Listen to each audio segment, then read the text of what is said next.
YouTube friends, welcome to my channel. My name is Deidre from our Upcycled life. Lots of thrifting, upcycling, repurposing, and DIY content. Love new crafting friends, so make sure you like, subscribe, hit the bell for notifications so you don't miss any great DIY content. Today I'm doing an old-time recipe. This has been around forever and it is so easy to make, especially with your kids or your grandkids if you want a Christmas craft to do. And it's the cinnamon applesauce Christmas tree ornaments. I'm going to put the recipe together today, make some ornaments for you, and show you how to do it. So we got lots of work. Let's get started. Okay, today I'm going to show you how you can make cinnamon Christmas ornaments. And these smell so delicious and they're so easy to make with simple ingredients. All you need is some applesauce, some cinnamon, some Elmer school glue or any type of school glue will work, and a mixing bowl. I'm just going to do a small batch to show you, but you can always double the batch with the recipe if you want to make more ornaments. I'll have a picture at the end of the video that you can screenshot of the recipe and save it to your photos so you can go back and reference to it to make some for yourself. So we have half a cup of applesauce, and then we're going to use half a cup of cinnamon. And you can also add a little bit of nutmeg or pumpkin pie spice, whatever you want. Oh, there you go. See how messy I am? Right off the bat, already made a mess. But you can use any other spices too to add into it. So half a cup of cinnamon, half a cup of applesauce. And now you want to add in 1 tablespoon of school glue. And then once you've added your school glue, you're going to mix it all together really, really well. We're going to incorporate it all together, and it should, when you're finished mixing it all together, it should have the consistency of like cookie dough or like Play-Doh, and all to come together and form a ball. Just takes a few minutes of mixing to get it all combined. If you're finding that you're not getting that consistency, you can always add a little bit more applesauce, or you can add a little bit of cinnamon. You can adjust the recipe a little bit.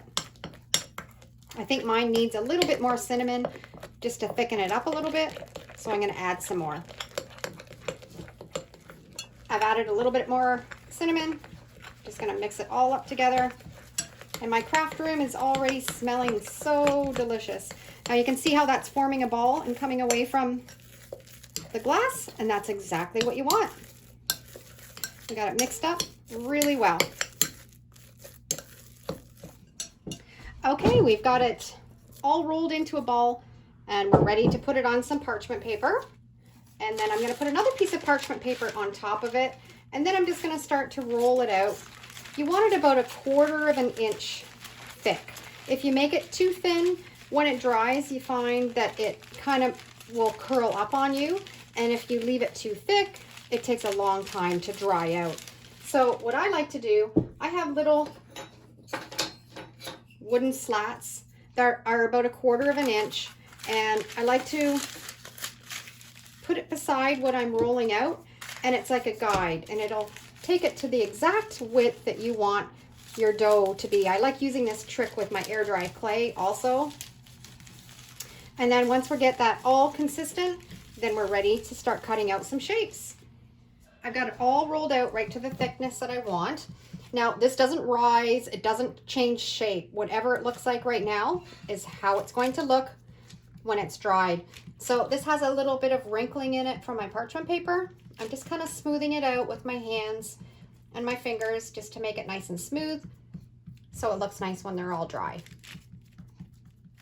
I love when I'm out thrifting, when I find vintage cookie cutters. You can find some really neat shapes, and I just collect them, put them in little bowls, and then at Christmas time I display them out.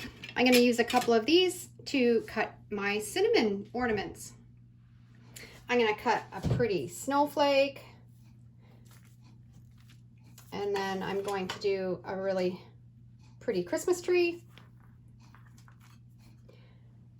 and a pretty flower. I love this texture on this one. I can fit that in right here. And a little star.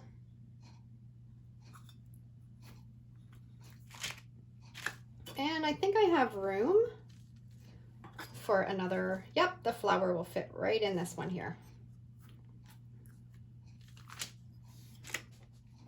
I'm just gonna peel away all the extra dough, and I'm gonna leave it right on this piece of parchment paper and transfer it over to a baking sheet. And I'm going to put it in the oven at 200 degrees. It probably will take a couple hours to dry them out. If you don't want to use the oven, you can also leave them out to dry in the air, and it probably will take a day or two for them to dry completely. I've got these all laid out on a parchment paper, on a cookie sheet. I've got my oven preheating to 200, and I'm gonna set them in there and let them dry. I'm just using a stainless steel straw just to punch some holes in the top so we can put some strings through it when they're all dry.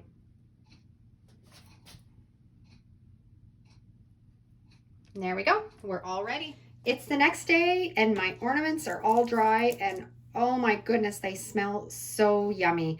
I don't like to decorate them. I like just to keep them just this kind of rustic look, but you can take some acrylic paint and you can paint them, and then you can seal them with some Mod Podge or with some polyacrylic, or just leave them.